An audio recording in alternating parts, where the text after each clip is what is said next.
ভারতের মোদী সরকার যখন মণিপুর আর বাংলাদেশ নিয়ে হুঙ্কার দিচ্ছে, ঠিক তখনই তাদের পেছনের দরজা দিয়ে সেভেন সিস্টার্সে ঢুকে পড়েছে চীনের ড্রাগন। নয়াদিল্লির ঘুম হারাম করে দিয়ে অরুণাচল প্রদেশের ৬০ কিলোমিটার এলাকা এখন পুরোপুরি চীনের দখলে। ভারতীয় সেনাবাহিনী বুঝতেই পারেনি কখন বেইজিং নিঃশব্দে তাদের মানচিত্র ছোট করে দিয়েছে। মোদী সরকারের ৫৬ ইঞ্চি ছাতি আজ চীনের সামনে চুপসে গেছে। আনন্দবাজার পত্রিকা থেকে শুরু করে আন্তর্জাতিক মিডিয়া সবাই একযোগে জানাচ্ছে এই ভয়াবহ খবর। অরুণাচলের স্থানীয় বাসিন্দারা আতঙ্কে ঘর ছাড়ছে। তারা দেখছে তাদের গ্রামের পাশে উড়ছে চীনের লাল পতাকা। তৈরি হয়েছে বিশাল সব চীনা সেনা ক্যাম্প। শুধু তাই নয়, চীন এখন অরুণাচলের নাগরিকদের ভারতীয় পাসপোর্টকেও অবৈধ ঘোষণা করেছে। সাংহাই এয়ারপোর্টে ভারতীয় নাগরিকদের আটকে রেখে চীন স্পষ্ট জানিয়ে দিয়েছে, জাংনান বা দক্ষিণ তিব্বত ভারতের নয়, এটা চীনের অংশ। সীমান্তে চীনের বিশাল সেনা সমাবেশ, নতুন ১৬টি এয়ারবেস এবং বাংকার দেখে কাঁপছে নয়াদিল্লি। মোদী সরকার কি তবে সেভেন সিস্টার্স হারানোর ভয়ে তটস্থ? ভারত কি তার চোখের সামনেই নিজেদের ভূখণ্ড হাতছাড়া হতে দেখবে? কিন্তু প্রশ্ন হল, অরুণাচল প্রদেশের ৬০ কিলোমিটার এলাকা কিভাবে চীনের দখলে চলে গেল? ভারতীয় সেনাবাহিনী কি তবে সীমান্তে ঘুমিয়েছিল, নাকি মোদী সরকার জেনে শুনে এ সত্য গোপন করছে? কেন চীন অরুণাচলের ভারতীয় নাগরিকদের পাসপোর্টকে অবৈধ বলে তাদের আটকে রাখছে? চীন কি বিশ্বকে বার্তা দিচ্ছে যে অরুণাচল আসলে তাদেরই ভূখণ্ড এবং সেখানে ভারতের কোনো অধিকার নেই? সোশ্যাল মিডিয়ায় ভাইরাল হওয়া ভিডিওতে দেখা যাচ্ছে অরুণাচল সীমান্তে চীনের বিশাল সেনা মহড়া। এটি কি ভারতের বিরুদ্ধে পূর্ণাঙ্গ যুদ্ধের প্রস্তুতি? চীন কি ১৯৬২ সালের মতো আবারও ভারতকে এক লজ্জাজনক পরাজয়ের স্বাদ দিতে চায়? মণিপুর জ্বলছে, সেভেন সিস্টার্স উত্তাল। এরই মধ্যে চীনের এ আগ্রাসন কি ভারতকে খণ্ড বিখণ্ড করার এক মাস্টার প্ল্যান? মোদী সরকার কি এ ধাক্কা সামলাতে পারবে, নাকি ভারতের মানচিত্র থেকে অরুণাচল চিরতরে হারিয়ে যাবে? এই সব প্রশ্নের উত্তর জানতে এবং ভারতের এই করুণ পরিস্থিতির আসল চিত্র দেখতে ভিডিওটিতে একটি লাইক দিয়ে শেষ পর্যন্ত আমাদের সাথেই থাকুন।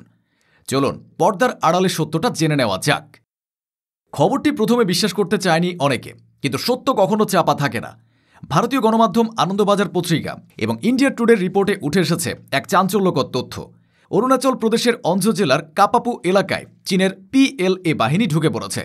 স্থানীয় বাসিন্দারা এবং ভারতীয় সেনারা মালবাহকরা নিশ্চিত করেছে যে চীন ম্যাকমোহন লাইন পার করে ভারতের ভূখণ্ডের প্রায় ৬০ কিলোমিটার ভেতরে চলে এসেছে। সেখানে তারা স্থায়ী বাংকার এবং সেনা ক্যাম্প তৈরি করেছে। হাদিগ্রা প্রাসের কাছে এখন চীনের পতাকা উড়ছে। ভাবুন একবার, ৬০ কিলোমিটার কোনো ছোট জায়গা নয়। এটি একটি স্বাধীন দেশের সার্বভৌমত্বের উপর সরাসরি আঘাত। অথচ মোদী সরকার এতদিন এই খবরটি ধামাচাপা দিয়ে রেখেছিল। তারা যখন অখণ্ড ভারতের বুলি আওড়াচ্ছে, তখন তাদের নিজেদের মাটি বেদখল হয়ে যাচ্ছে। স্থানীয়রা অভিযোগ করছেন ভারতীয় সেনা এ বিষয়ে সম্পূর্ণ নীরব। তারা চীনের ভয়ে কোনো পদক্ষেপ নিচ্ছে না। এই অঞ্জ জেলার চাকলাগাম এলাকা থেকে ২ বছর আগে ২ ভারতীয় যুবক নিখোঁজ হয়ে গিয়েছিল। পরে জানা যায় তারা চীনের হাতে বন্দী। চীন তাদের ধরে নিয়ে গিয়েছিল কারণ তারা চীনের দাবি করা ভূখণ্ডে প্রবেশ করেছিল। আজ সে পুরো এলাকায় চীনের দখলে। চীনের আগ্রাসন শুধু মাটিতেই সীমাবদ্ধ নেই, তারা এবার ভারতের আত্মসম্মানেও আঘাত এনেছে। নভেম্বরের ২১ তারিখে ঘটে এক নজিরবিহীন ঘটনা। অরুণাচল প্রদেশের বাসিন্দা প্রেমা ওয়াংজম থংডক জাপান যাওয়ার পথে সাংহাই এয়ারপোর্টে ট্রানজিট নিচ্ছিলেন, কিন্তু চীনা ইমিগ্রেশন কর্মকর্তারা তাকে আটকে দেন। তাদের দাবি, তোমার হাতে থাকা ভারতীয় পাসপোর্টটি অবৈধ, কারণ তুমি অরুণাচল প্রদেশের বাসিন্দা আর অরুণাচল চীনের অংশ, তাই তোমার কাছে চীনা পাসপোর্ট থাকা উচিত। তাকে ১৮ ঘন্টা আটকে রাখা হয়, তাকে মানসিক নির্যাতন করা হয়। ভারতের পররাষ্ট্র মন্ত্রণালয় প্রতিবাদ জানালেও চীন তা কানেই তোলেনি। চীনের পররাষ্ট্র মন্ত্রণালয়ের মুখপাত্র মাওনিং সরাসরি বলেছেন, অরুণাচল প্রদেশ চীনের অংশ, এটি ভারত অবৈধভাবে দখল করে রেখেছে। আমরা ভারতীয় পাসপোর্ট স্বীকার করি না। এটি ভারতের গালে চীনের এক বিশাল কূটনৈতিক চর। ভারত নিজেকে বিশ্বশক্তি বলে দাবি করে, অথচ তাদের নাগরিকদের পাসপোর্ট অন্য দেশে অবৈধ ঘোষিত হচ্ছে। এর চেয়ে বড় অপমান আর কি হতে পারে? তবে চীনের এ আগ্রাসন কেবল অরুণাচলেই থেমে নেই। তাদের আসল লক্ষ্য ভারতের মরণ ফাঁদ, শিলিগুড়ি করিডোর বা চিকেন নেক। ভারতের মূল ভূখণ্ডের সাথে সেভেন সিস্টার্সকে সংযোগকারী এই সরু রাস্তাটি মাত্র ২২ কিলোমিটার চওড়া। চীন খুব ভালো করে জানে, যদি এই রাস্তাটি কেটে দেওয়া যায় তবে পুরো উত্তর পূর্ব ভারত মুহূর্তের মধ্যে বিচ্ছিন্ন হয়ে যাবে। গোয়েন্দা সূত্র বলছে, চীন ডোকালাম মালভূমিতে তাদের অবস্থান আরও শক্তিশালী করছে। সেখান থেকে শিলিগুড়ি করিডোর বা চিকেন নেকের উপর নজরদারি করা চীনের জন্য এখন ডাল ভাত।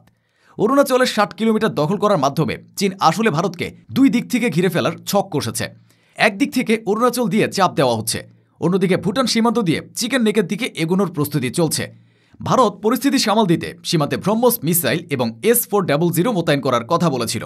কিন্তু চীনের হাইপারসনিক মিসাইল এবং ড্রোন প্রযুক্তির সামনে ভারতের এই পুরনো অস্ত্রগুলো কতটা কার্যকর হবে তা নিয়ে খোদ ভারতীয় জেনারেলরাই সন্দিহান। চীনের নতুন J-20 যুদ্ধবিমানগুলো অরুণাচলের খুব কাছেই হটান এয়ারবেসে মোতায়েন করা হয়েছে। এই বিমানগুলো মাত্র কয়েক মিনিটের মধ্যেই ভারতের তেজপুর বা চাবুয়া এয়ারবেসে আঘাত হানতে সক্ষম।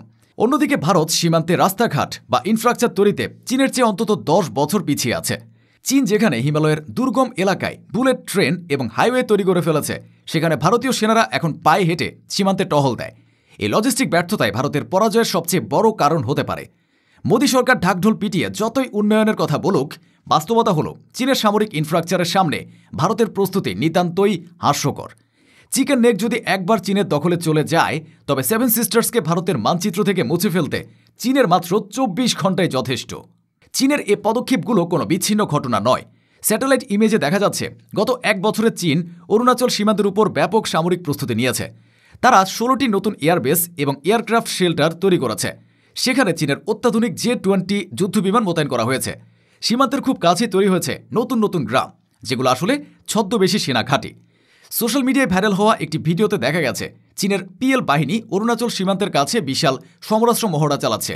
যদিও কিছু বিশ্লেষক বলছেন এটি ইনার মঙ্গোলিয়া দৃশ্য, কিন্তু ভারতীয় গোয়েন্দারা নিশ্চিত যে চীন অরুণাচল দখলের জন্য ঠিক এমনই এক যুদ্ধের প্রস্তুতি নিচ্ছে। চীনের লক্ষ্য পরিষ্কার, তারা জাংনান বা দক্ষিণ তিব্বতকে পুনরুদ্ধার করবেই। তারা ভারতের দুর্বলতাগুলো খুব ভালো করেই জানে। ভারতের সেভেন সিস্টার্সের সরু সংযোগ পথ বা চিকেন নেক কেটে দিলেই পুরো উত্তর পূর্ব ভারত মূল ভূখণ্ড থেকে বিচ্ছিন্ন হয়ে যাবে, আর চীন ঠিক সেই জায়গাতেই আঘাত হানার প্রস্তুতি নিচ্ছে। মোদী সরকার যখন তৃতীয় মেয়াদে ক্ষমতায় এসেছে, তখন ভারতের অভ্যন্তরীণ এবং বাহ্যিক নিরাপত্তা সবচেয়ে বড় সংকটের মুখে। একদিকে মণিপুর জ্বলছে, সেখানে জাতিগত দাঙ্গায় শত শত মানুষ মারা যাচ্ছে, সেনাবাহিনীও নামিয়ে পরিস্থিতি নিয়ন্ত্রণে আনা যাচ্ছে না। অন্যদিকে বাংলাদেশে ভারত বিরোধী মনোভাব তুঙ্গে। ভারতের প্রতিবেশী দেশগুলো নেপাল, মালদ্বীপ, শ্রীলঙ্কা সবাই একে একে চীনের দিকে ঝুঁকছে, আর এই সুযোগটা নিচ্ছে চীন। তারা দেখছে ভারত এখন ভেতর থেকে দুর্বল। মোদী সরকার বিরোধীদের দমনে যতটা ব্যস্ত, সীমান্ত রক্ষায় ততটাই উদাসীন। রাহুল গান্ধী বারবার সতর্ক করেছেন যে চীন ভারতের জমি দখল করে নিচ্ছে, কিন্তু মোদী সরকার তা অস্বীকার করে এসেছে। আজ যখন 60 কিলোমিটার জমি হারানোর খবর সামনে এলো, তখন মোদী সরকারের আর মুখ লুকানোর জায়গা নেই। তারা বুঝতে পারছে চীনের সাথে টক্কর দেওয়া তাদের সাধ্যের বাইরে। ভারতের অর্থনীতি যখন ধুঁকছে, তখন চীনের সাথে যুদ্ধে জড়ানো মানেই ভারতের আত্মহত্যা। প্রিয় দর্শক, ভারতের মানচিত্র থেকে অরুণাচল প্রদেশ মুছে ফেলার ব্লু প্রিন্ট তৈরি হয়ে গেছে বেইজিংয়ে। মোদী সরকার যতই অখণ্ড ভারতের বুলি আওড়াক, বাস্তবতা হলো ড্রাগনের নিঃশ্বাসে এখন পুড়ছে সেভেন সিস্টার্স। চীন 1 ইঞ্চি জমিও ছাড়বে না। তারা ধাপে ধাপে কৌশলে ভারতের গলা টিপে ধরছে। আজ 60 কিলোমিটার, কাল হয়তো পুরো অরুণাচল, আর পরশু পুরো সেভেন সিস্টার্স।